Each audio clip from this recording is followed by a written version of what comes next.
My son dumped 40 U's of my life at the curb like it was junk somebody left out for bulk pickup day. And his wife stood up on the porch with her arms crossed and told me, "We don't need you anymore. Go find a shelter." I stood there looking at everything I owned spilled across the wet grass, and I smiled. Then I picked up my phone and made one call. 4 days later, the two of them were tearing the county apart trying to find me. 61 missed calls on a phone I'd quit answering. Before I get into it, do me a small favor. Hit that subscribe button and tell me down in the comments what time it is where you're sitting right now. I like knowing who's out there listening. I've been gone 3 days. Every May since back before my wife passed, I drive out to Salt Fork for the crappie opener with a couple of old boys I work the line with at the mill. We rent the same sorry little cabin. We burn the same bad coffee. And we lie about the fish the same way we have for 30 years.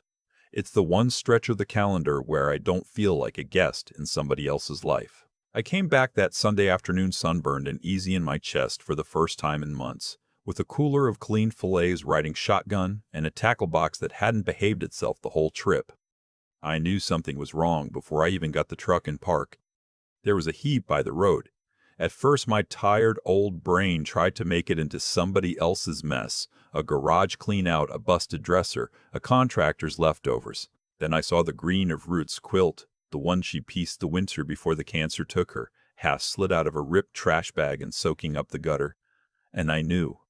Every box, every bag, every loose shirt and shoe and photograph in that pile was mine. I shut the engine off and just sat there a minute with both hands on the wheel. 68 years old and my hands were shaking like a boy's. The afternoon smelled like cut grass and rain coming. And underneath that, the sour smell of cardboard that's been left out wet. I got out slow. My knees don't forgive a long drive anymore. The first thing I picked up was the quilt. Ruth spent 4 months on that thing, hunched under the lamp every night, with her reading glasses sliding down her nose, telling me to go to bed and not waiting up for me anyway. I shook the dirty water off as best I could and folded it over my arm. Then I started seeing the rest.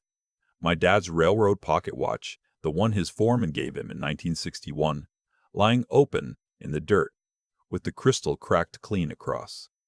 My good Carhartt jacket trampled flat, a shoebox of Wade's school pictures dumped out, his gap-toothed second-grade face staring up at me from the mud next to a Pepsi can somebody had pitched out a window. And the wedding photo, Ruth in her mother's dress, me in a borrowed suit, both of us so young it hurts to look at now. The frame was snapped and the glass had a long crack running right through her face.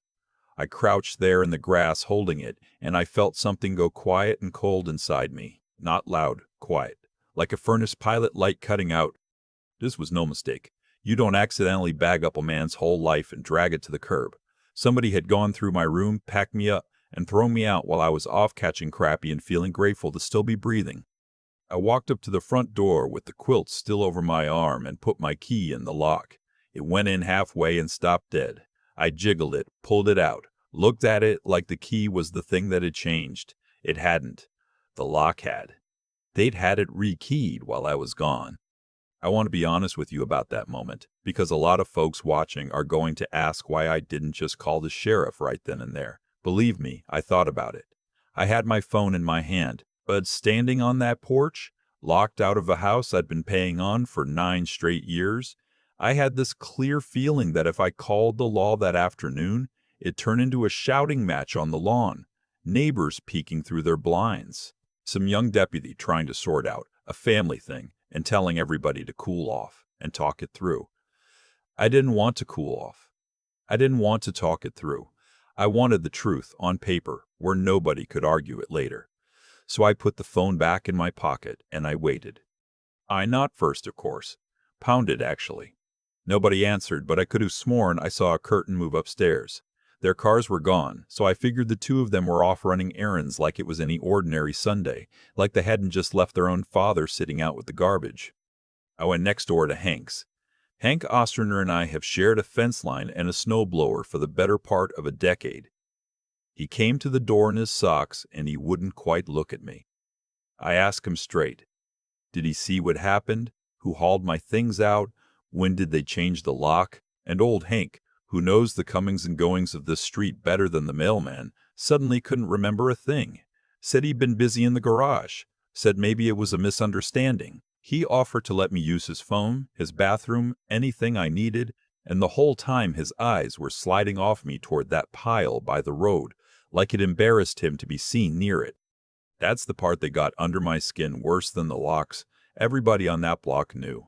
They'd watched my own kids carry my life out to the street, and not a single one of them had so much as called me to say a word. There's a particular kind of lonely in that, being thrown away in broad daylight while your neighbors hold their breath and wait for you to be gone. I went back and I sat down on a kitchen chair that was sitting in my own front yard, and I waited. It was near dark when their SUV pulled in. The headlights swung across me and my heap of belongings, and for 1/2 second I let myself hope that my boy would jump out and say there'd been a break-in, a mix-up, that we fix it together. Then I saw his face through the windshield, and there wasn't any surprise in it at all.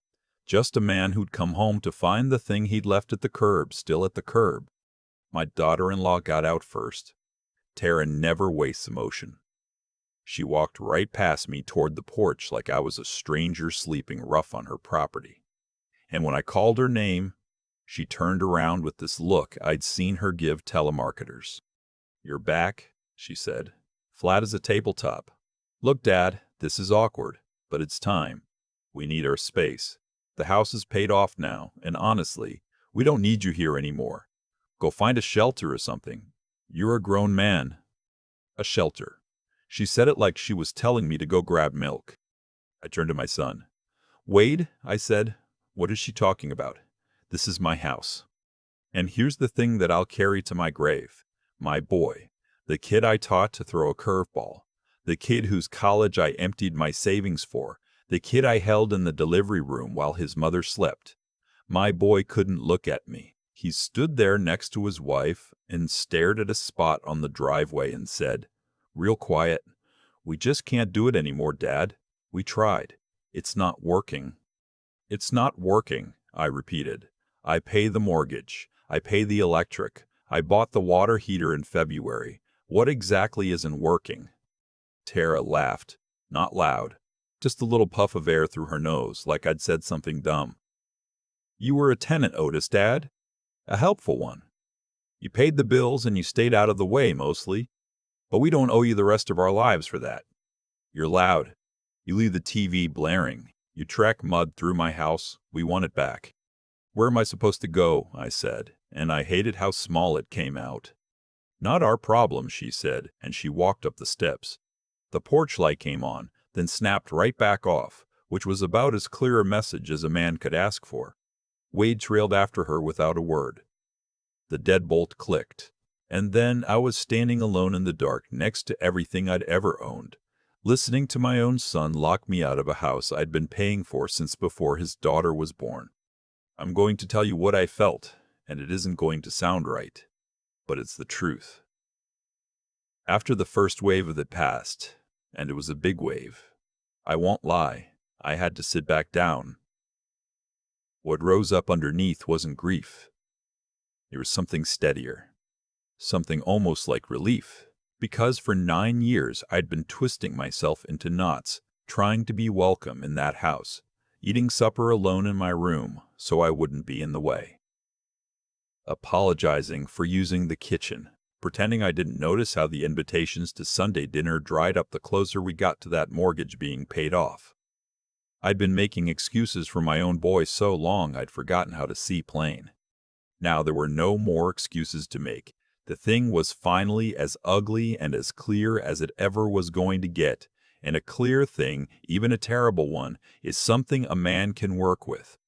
I loaded what mattered into the bed of my truck by porch light.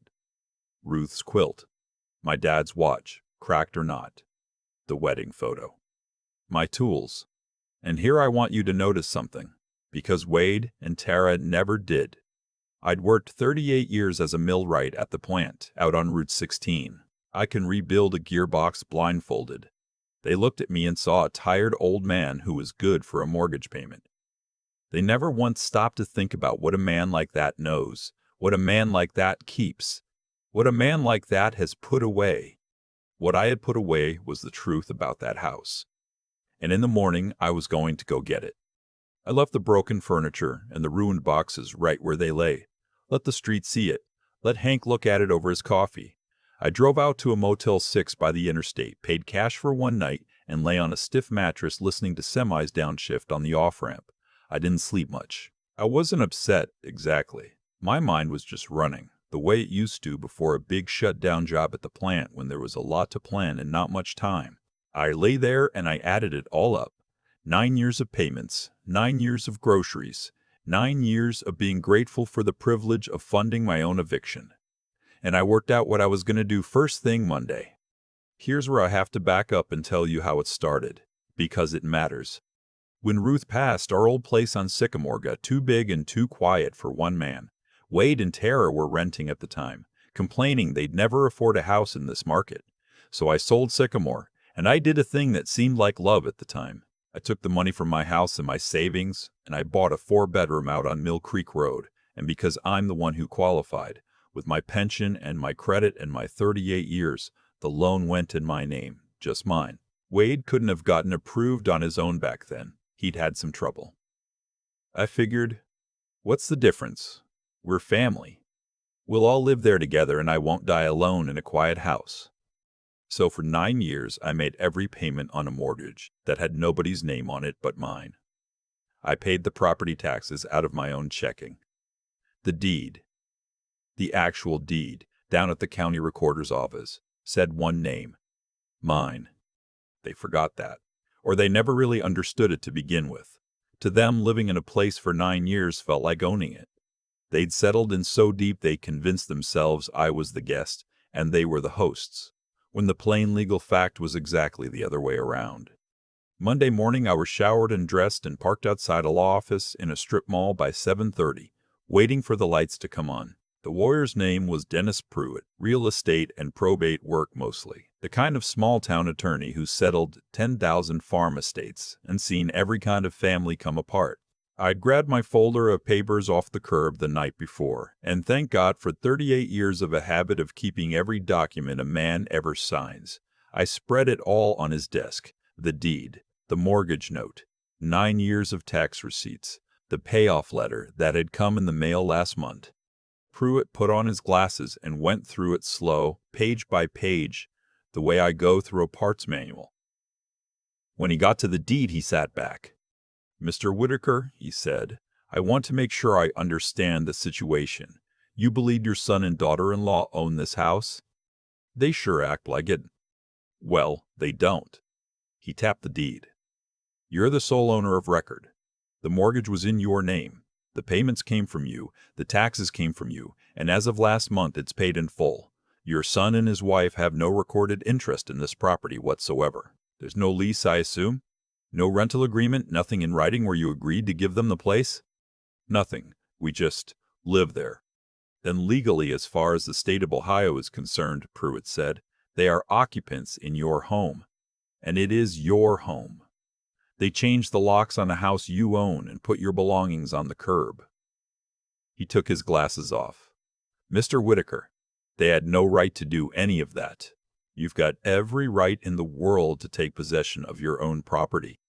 I'm a grown man, and I'd held it together pretty well up to that point, but I had to look out the window a minute. 9 years of eating supper alone, of being made to feel like a burden in my own house, of swallowing my pride at my own table. And the whole time, every square foot of that place had been mine. The relief of it and the bitterness of it came up together, and I just let them. "What can I do?" I finally asked. "Plenty," he said. "Practically speaking, it's your house. You can change the locks back today. You're entitled to. I'd recommend a locksmith, and I'd recommend you take possession in a calm, lawful way and keep a record of it. If they refuse to leave, we go to the courthouse and we do a formal eviction. But my guess is once they understand the paperwork, they'll see the wall coming. Beyond that, you can do whatever you want with your own property. Live in it, rent it, sell it. You're the owner, free and clear, on roughly a $280,000 house." $280,000. I'd been sleeping in one room of a $280,000 house and saying thank you for the privilege. I want to be clear about something, because I know how the story sounds, and I know some of you are already typing that I should have forgiven them. That family is family. I thought about it. I sat in that lawyer's office, and I genuinely tried to find the part of me that wanted to go home, knock on the door, and offer to start over. And I couldn't find it.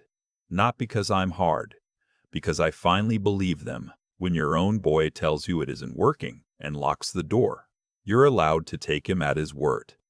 I made my decisions right there at Pruitt's desk. I wasn't going to evict them in a screaming match. I wasn't going to call the sheriff and make a scene. I was going to do something a whole lot quieter and a whole lot more final. I was going to sell my house. First, though, I drove to the hardware store, bought 3 new deadbolts, and had a locksmith meet me at the house at 2 o'clock that afternoon, a time I knew they'd both be at work. I walked back into my own home for the first time in days. It was strange. They'd already turned my old bedroom into some kind of home office, my furniture gone, a fancy desk where my bed used to be. They'd erased me from the inside, too. I didn't touch a thing of theirs. I just had the locksmith rekey every exterior door, and I kept one new key and I drove away with it in my pocket. Then I called a realtor. Joan Tibbet had a reputation around town for getting things sold fast and not putting up with nonsense. I met her that same afternoon. When I told her I wanted it listed by the end of the week, sold to a serious buyer, and that the current occupants would be vacating, she gave me one long, careful look, the kind that asks a question without asking it, and then she nodded and got to work. That's the thing about the truth being on paper. Nobody argues with the deed. What about the people living there now? She asked, pen ready. They'll need to find somewhere, I said. That's not my arrangement to make anymore.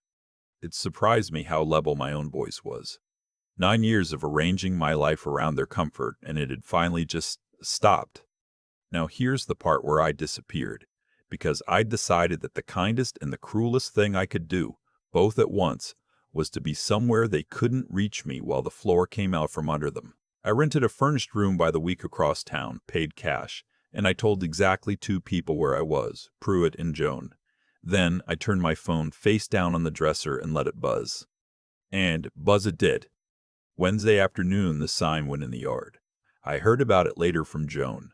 How the showing started Thursday, young couples and an investor or two walking through my house, while my son and his wife stood in the kitchen, they thought was theirs, watching strangers open their cabinets. That's when the call started. I'd see Wade's name light up the screen, then Tara's, then a number I didn't know, then Wade's again. I let them stack up. 11 calls Thursday, 19 Friday. By Saturday, the screen looked like a slot machine. The voicemails went through stages, and if you've ever watched somebody go through stages, you'll recognize them.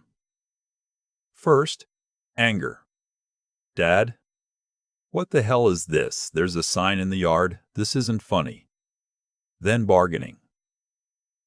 Dad, please. Call me back. We can talk about this. We can work something out. Then the part that, I won't lie, did something to me. Fear.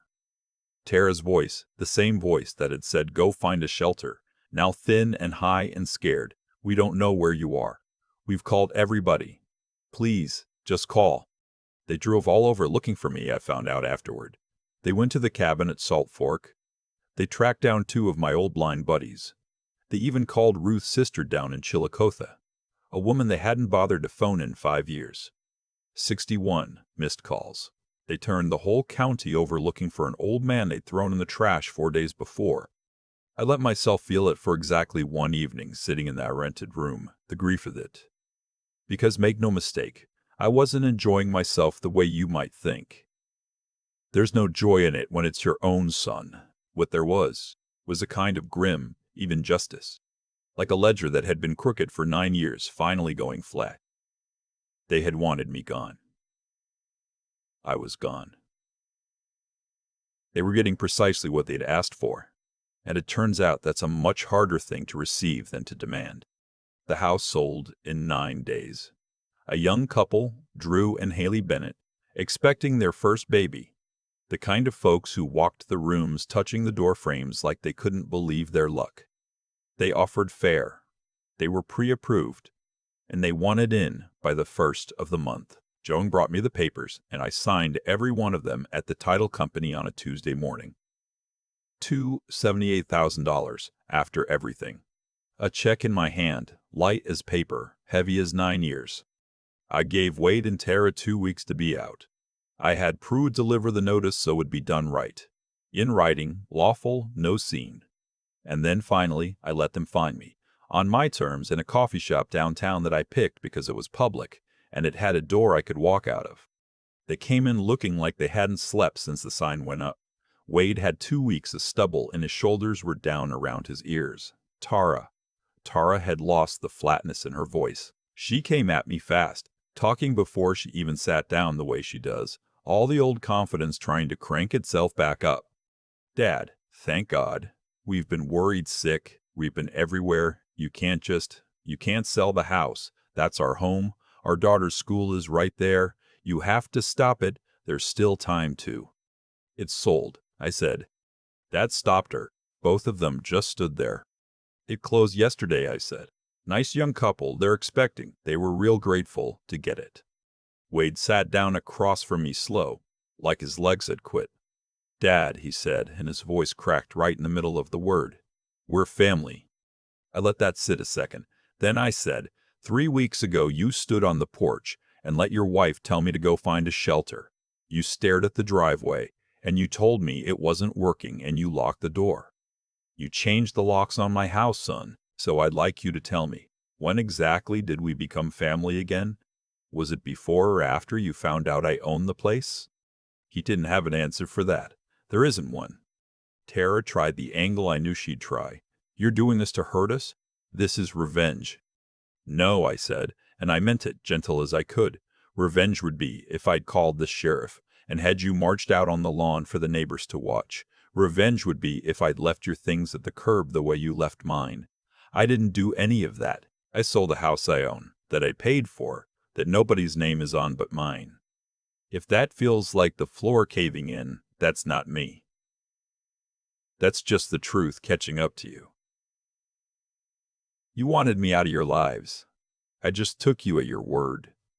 Wade put his face in his hands, and God help me, there was still a part of me, the part that held a newborn in a delivery room 68 years worth of love ago, that wanted to reach across that little table and tell him it was all right. But it wasn't all right, and the kindest thing I could do for both of us was to stop pretending it was. You'll be fine, I said, standing up. You're young. You've got good credit, 2 incomes, that fancy office where my bedroom used to be. You'll figure it out. People do. I put a 10 on the table for my coffee, because I pay my own way, always have. The Bennett's take possession the first. I'd be packed by then. I walked out, and I didn't look back, and the strange thing is, I felt the morning sun hit me on the sidewalk like it was the first warm day in years. I bought myself a little place up on a ridge near the lake. Not Salt Fork, somewhere new, somewhere nobody had any history with me.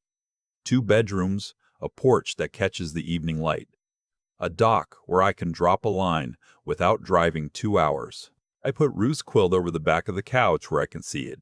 My dad's watch sits on the mantel, cracked crystal and all.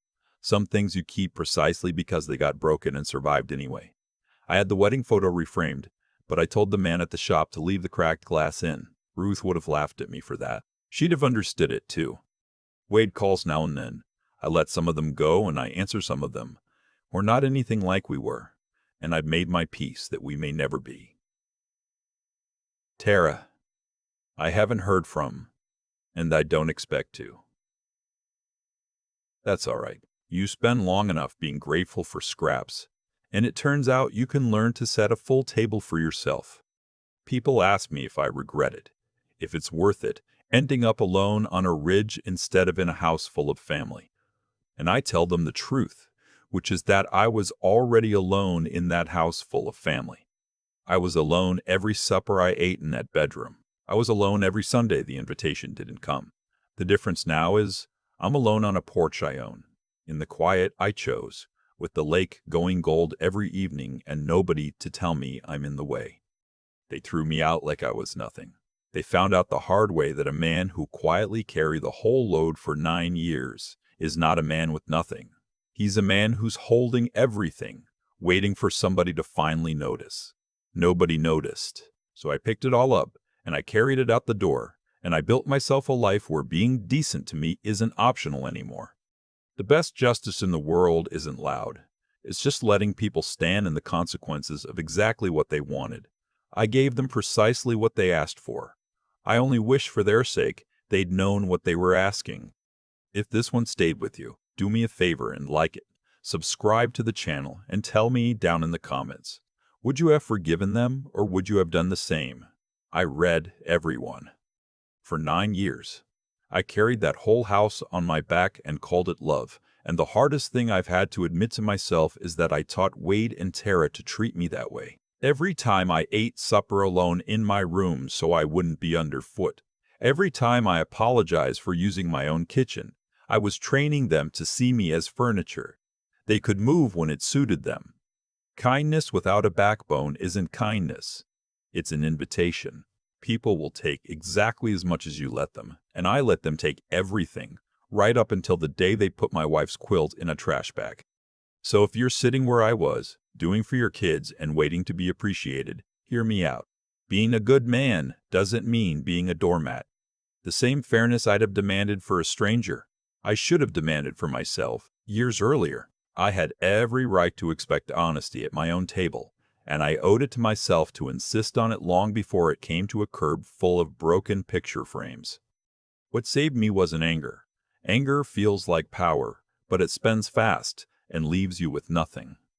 What saved me was being willing to stop and think instead of react. When I found that Locksmith couldn't open the door, the loudest part of me wanted to call the sheriff and put on a show on the front lawn. The quieter part said, wait, go get the truth on paper first. That folder of documents I'd kept for 38 years out of plain habit turned out to be worth more than any shouting match. Knowing what I actually owned and proving it was the difference between a sad old man on a sidewalk and a man with a deed in his hand. And none of that would have mattered if I hadn't found the grit to act on it. It would have been easier to crawl back, knock on that door, and beg my way into one more year of being tolerated. Easier to call it forgiveness when it was really just fear of being alone. Choosing the harder, cleaner thing, selling the house, building a life nobody could throw out. Took more steel than I knew I had left at 68. Here's what I keep coming back to on that porch by the lake every evening. Cause and effect don't skip anybody, not even your own children. Wade and Tara reaped exactly what they planted. They wanted a father who'd pay and disappear, and they got a man who finally believed them. I didn't curse them, I just stopped catching them. If there's one thing I'd hand you, it's this. Be decent, but decent with a spine. Keep your eyes open and your papers in order, because love that can't see clearly gets used. And when life finally shows you the truth, find the nerve to do the hard right thing instead of the soft wrong one. That's not bitterness talking. That's a man who waited too long to learn it, hoping you won't.